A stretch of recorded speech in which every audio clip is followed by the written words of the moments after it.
ભરૂચ કોંગ્રેસમાં ફરી એકવાર ઉથલપાથલ સર્જાઈ છે।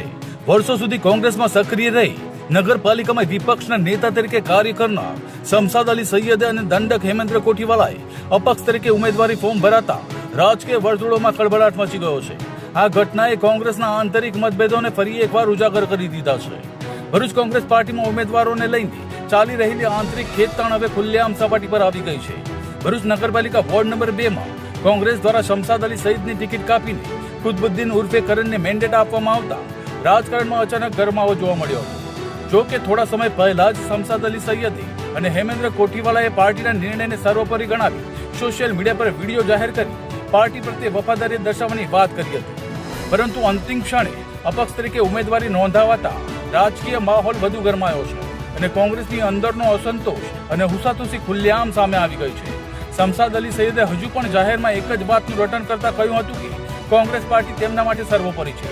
તેમ છતાં અંતિમ ક્ષણે અપક્ષ તરીકે ફોર્મ ભરવાનું પગલું કોઈપણ પ્રકારની પ્રેશર પોલિટિક્સનો ભાગ છે કે પછી વ્યક્તિગત રાજકીય રણનીતિ, તે અંગે રાજકીય વર્તુળોમાં અનેક સવાલો ઉઠી રહ્યા છે।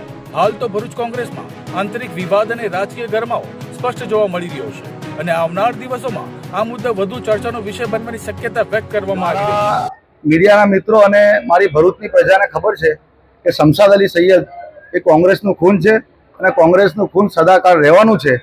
મારા પાર્ટીનો આદેશ સર આંખો પર, શહેર કોંગ્રેસ સમિતિનો ઓર્ડર સર આંખો પર, એટલે વધુ વિગતમાં તમને નહીં કહી શકું, પણ પાર્ટી મારા માટે સર્વોપરી છે। આજે પણ ને આવતીકાલે પણ હું કોંગ્રેસનું ખૂન છું ને કોંગ્રેસનું ખૂન રહીશ। રાહુલ ગાંધી કહેશે કે આવતીકાલે શમશાદ સૈયદ મારું બેનર લગાવો તો હું બેનર લગાવવા રોડ પર ચાલ્યો જઈશ, ખુરશી પાથરો તો ખુરશી પાથરવા ચાલ્યો જઈશ।